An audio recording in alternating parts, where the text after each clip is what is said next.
naka-full alert po dito sa Trinidad and Tobago ang buong kapulisan at ang buong army. Mm. Gawa nga po ng ang Venezuela at Trinidad, 7 miles lang yung layo. At mga nagdaang buwan, dito po sa Trinidad and Tobago, nagbigay po ng full support ang aming Prime Minister para sa US presence so dito at nung last month nga rin inopen niya yung aming airspace para sa mga U at naglagay din ito ng mga military equipment katulad ng military radar. Ang US joint for exercise dito ng US saka ang aming defense force nga po gawang kasi September talagang nagsimula nang magpadala dito ng Po, Sir Alan. sorry naputol po yung line. Mula po 4 years o 3 years, may 8 million na ang lumikas sa Venezuela, yung mga Venezuelan, gawa nga ng kanilang economic crisis. Mm.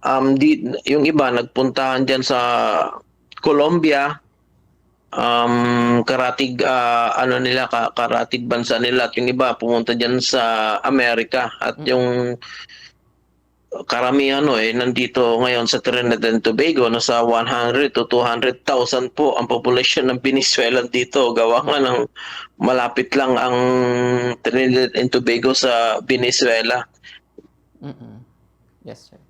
Hindi po katunayan nga last year around September nagpadala na dito si Trump ng mga carrier at warship. Talagang pinaghahandaan na nila talaga na patalsikin itong si Maduro.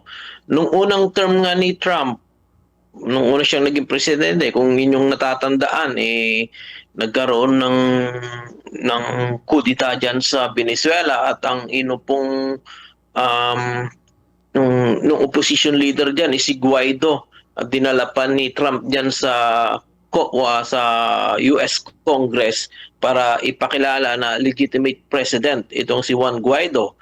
Pero di nag-succeed dati ang opposition ng Venezuela at ang Amerika na talagang kinikilala nila dati pa nung first term ni Trump na si Guaido ang presidente ng Venezuela, at ito ang pangalawang term ni Trump talagang hindi na niya na linubayan itong si Maduro talagang kumbaga kahapon talagang tinapos niya na talaga. Buti nga swerte pa nga si Maduro dahil nahuli siyang buhay. Dahil yung iba talagang binobomba na lang at namamatay. Pero napakagaling ng Amerika. Sa totoo lang, bilib ako sa Amerika kung paano sila magplano at pumasok sila sa airspace ng Venezuela na hindi na didetect ng radar nila. At sandali lang ang oras nito. Pumasok sila ng madaling araw, ng 2:00 ng madaling araw diyan sa Venezuela.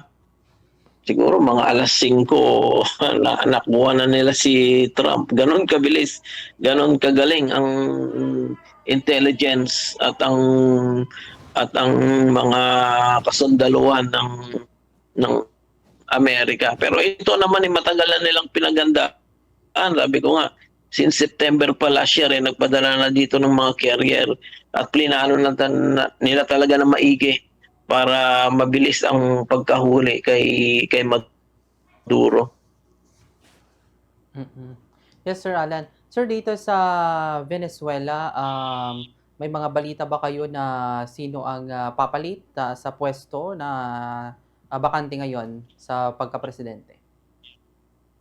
Ang balita is yung vice president nila ang nag-sworn in na as a president.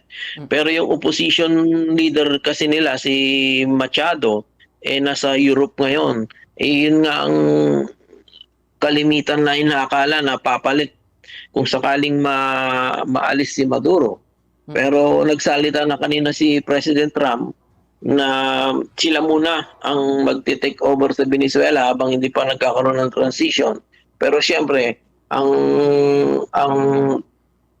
ang ano naman talaga pag nawala yung presidente yung vice president. Pero ngayon malaking ano pa diyan sa Venezuela, sa big confusion kumbaga kung sino ang magte-take over, kung sino yung talagang mamumuno.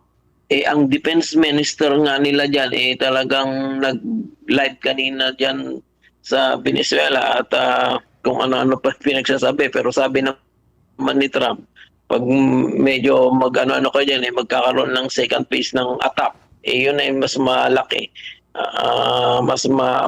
Malaking attack yung gagawin ng Amerika kung sakaling mag-retaliate o gagawa ng hindi maganda yung nagtitake charge dyan sa Venezuela. Yes. Okay.